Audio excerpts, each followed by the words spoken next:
मोजां गोसोखौ नों आंनि मोनथाया सम सानजाबारिजोंनो नोंनि मुंनो रं बिबारनि जोलाव नों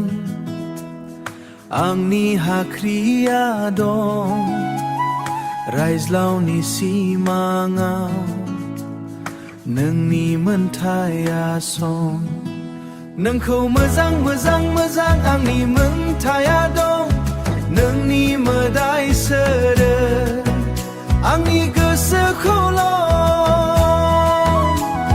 नोंखौ मोजां मोजां आंनि मोनथाया दं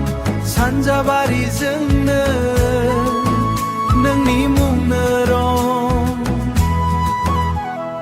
गोदान गोदानजोंनो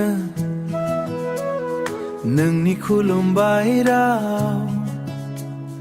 मोनथिया हरखाबै आंनि गोसोआ गाव जिउ जिउजोंनो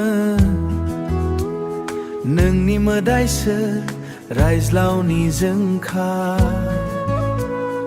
आंनि मोननाय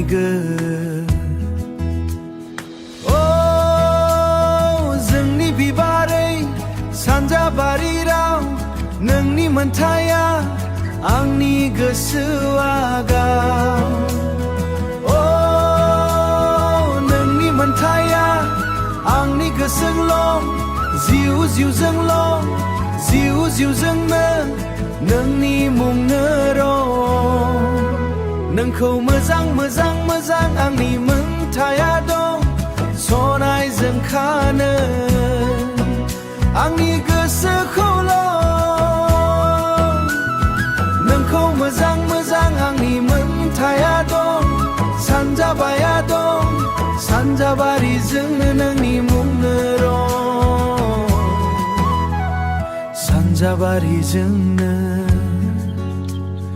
नोंनि मुंनो रं आंनि गोसोआ गाव